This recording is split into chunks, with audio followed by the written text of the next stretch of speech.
Oi gente, sejam bem-vindos para mais um vídeo aqui no meu canal.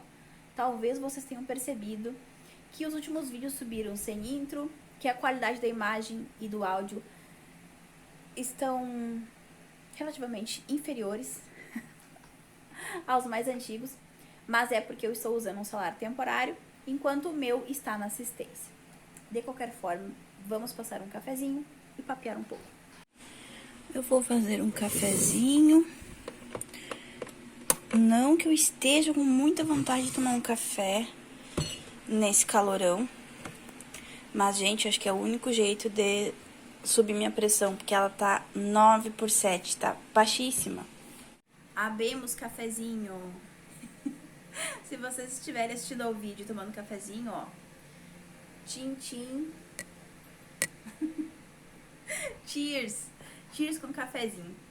Confesso que preferia estar tomando um tererê bem geladinho a estar tomando café quente nesse calorão. Agora são 12h26, ou seja, o sol está a pino. Está absurdamente quente. Mas eu amo cafezinho, então não vou ficar reclamando, tá? Mas um tererê bem geladinho ia bem agora. Mas sim, gente, eu convivo com a questão da pressão baixa desde a minha infância. Eu lembro que a professora Cláudia, que era minha professora de educação física no ensino fundamental, ela foi minha professora de educação física em todo o ensino fundamental. E, coitada, ela se assustava comigo, né? Porque eu estava lá na atividade em épocas de verão, né? Porque normalmente em outras épocas a minha pressão, apesar de ser baixa, ela não me dá trabalho, né? E na escola era a mesma coisa, ela não me dava trabalho quando não estava calor. E aí eu estava lá, sei lá, jogando vôlei, por exemplo, de repente começava a dar tela azul pra mim. E eu não corria, porque eu ficava sem forças, né? Eu fico sem forças. Mas eu largava tudo que eu estava fazendo, assim, e já ia me direcionando à professora Cláudia, porque essa também era outra recomendação da minha mãe, no caso pra mim. Quando se sentir mal, vai pra professora, né? Porque ela sabia o que tinha que fazer comigo. Então, quando a professora Cláudia via que eu largava as coisas, ela já também vinha em minha direção. E teve uma época que ela nem deixava aquele frasquinho de sal grosso na minha mochila. Ela colocava na pochete que ela carregava do lado, assim. Porque, gente, eu sempre passava mal, sempre. E algumas vezes ela até me perguntava se eu realmente queria participar da atividade. Porque ela já estava prevendo que eu ia passar mal, né? Eu lembro que teve o ano que a professora Cláudia ficou grávida, né? Daí, a pressão dela também começou a dar problema. Só que no caso, a pressão dela ficava alta. E daí, era eu com a pressão baixa, pedindo socorro para a professora Cláudia de Educação Física, e a professora Cláudia com a pressão alta, pedindo socorro para a direção. De qualquer forma, eu prefiro intervir inicialmente com o cafezinho preto a já intervir com o sal sublingual. Por quê?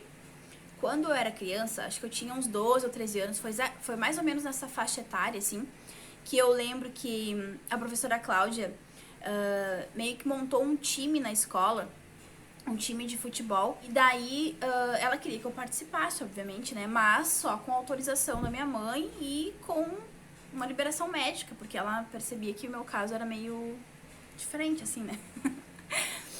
Enfim, só pra abrir um parênteses, eu não participei dos times, tá, não fui liberada pelo médico, muito menos pela minha mãe.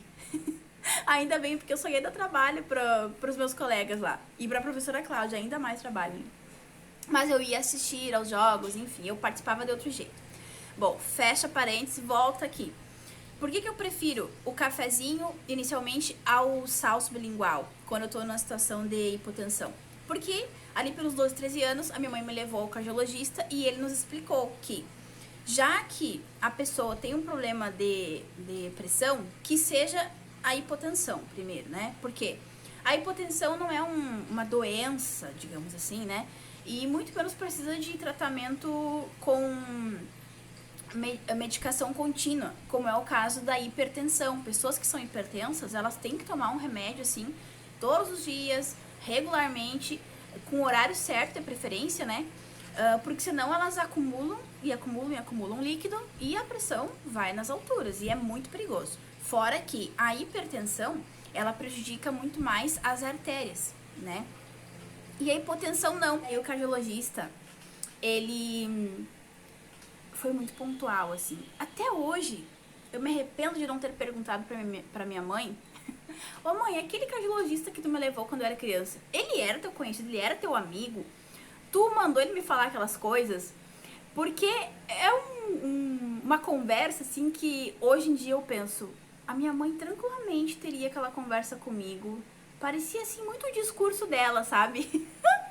Porque o que o cardiologista falou? Tu é hipotensa, né? Ou seja, em tese tem um pouco de deficiência de sal no teu corpo. Mas isso não quer dizer que tu pode, por exemplo, argumentar com a tua mãe que tu quer comer batata frita todos os dias porque a tua pressão está baixa, ou seja, porque tu precisa de um salzinho. Ou que tu quer comer McDonald's todos os dias porque o McDonald's é alto em teor de sódio, né? E porque tu tá se sentindo com a pressão baixa. Não pode isso. Eu lembro do cardiologista falando isso na minha cara, assim, ó, e eu pensando, realmente, com certeza, jamais vou fazer isso. Porque se uma pessoa que é hipotensa consumir muito sal, é óbvio que daqui a um pouco ela vai se tornar hipertensa. E o que o cardiologista me falou lá no início da consulta? Que era melhor a pessoa ser hipotensa a ela ser hipertensa, porque a hipertensa é outro nível, né? Em geral, a minha mãe, ela não tinha tempo de me explicar por que ela estava negando a minha participação em determinadas atividades. E dessa vez, eu acho que a minha mãe percebeu que ela teria que me provar realmente, né, me explicar um pouco mais por que não era para eu participar do time de futebol feminino da escola. Porque assim, eu não expliquei essa parte, mas quando não era verão, quando minha pressão estava normal, eu participava normalmente da educação física. E eu era uma criança muito boa no futebol. Muito veloz, diga-se por sinal. E tinha a Verônica Bolson, que é minha ex-colega, né, do ensino fundamental. A Verônica, gente, eu tinha certeza, assim, ó, que ela seria uma jogadora de futebol quando ela fosse adulta. Inclusive, se eu não me engano, ela é formada em educação física. E hoje em dia ela é brigadiana. A Verônica, ela era um monstro do futebol com 12, 13 anos, assim. Ela jogava como um guri de 18, de 20, né? E a Verônica foi pro campeonato como jogadora mesmo. E aí, durante a educação física, quando eu não estava passando mal, como eu disse, né? Eu era a pessoa que levava a bola até a Verônica. Que a Verônica estava lá. Ela era oficialmente a pessoa que finalizava o gol, né? Que jogava a bola pra dentro da goleira. E eu muitas vezes, assim, era eu que levava a bola até a Verônica. Passava igual uma flecha pelos outros jogadores, né? Os adversários. É impressão minha ou tá dando uma tela escura aí no celular? Tá escurecendo a imagem. Bom, celular provisório, né? Bom, então a minha mãe viu, né, que só me dizendo não, ela ia fazer com que eu me sentisse... Tipo assim, como assim, querida? Se eu sou boa nisso, por que eu não posso participar do campeonato, né? Apesar da professora Cláudia ter visto potencial em mim como jogadora de futebol, a minha fisiologia disse que não, né? E a minha mãe é quem teve que ser a mediadora dessas duas pontas aí, né?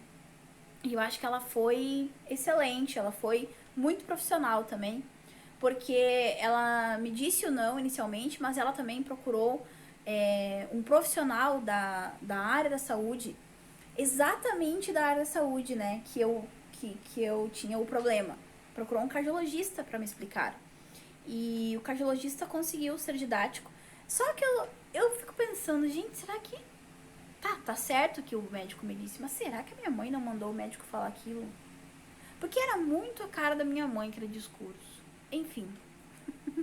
Eu só sei que funcionou, né? E eu só sei também que a minha mãe conhecia vários médicos. Muitos médicos. Um cardiologista pediatra ainda por cima. Era justamente na área que ela trabalhava, pediatria. Então, como é que eu lido hoje em dia com essa minha questão aí da hipotensão? Sendo que eu não tenho mais a professora Cláudia pra estar de olho em mim durante a atividade física, nem tenho mais as orientações da minha mãe, né? Eu fico atenta aos sinais que o meu corpo dá. E, por exemplo, lá na academia, apesar de ser um ambiente super climatizado, é muito geladinho lá dentro, é normal, durante a atividade física, eu suar mais, é normal a gente gastar energia, ou seja, as calorias, né? Por isso que não dá pra ir pra academia sem se alimentar, não tem como. Comigo não funciona essa história de, eu vou treinar em jejum, eu não posso fazer isso. Senão, assim, ó, eu vou dar trabalho lá, né? A academia, ela tem 2 andares, e no primeiro andar fica o cafezinho, né, disponível para todo mundo, um café sem açúcar, café passado sem açúcar.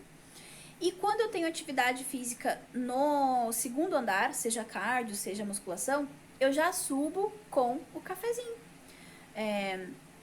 Na verdade, eu entro na academia e depois que eu largo as minhas coisas, eu pego a minha xícara, meu copo térmico, e eu já coloco um pouquinho de café. E é assim que eu vou fazendo exercício físico. Sempre tomando um golinho de café, dando uma bebericada, como se diz, né?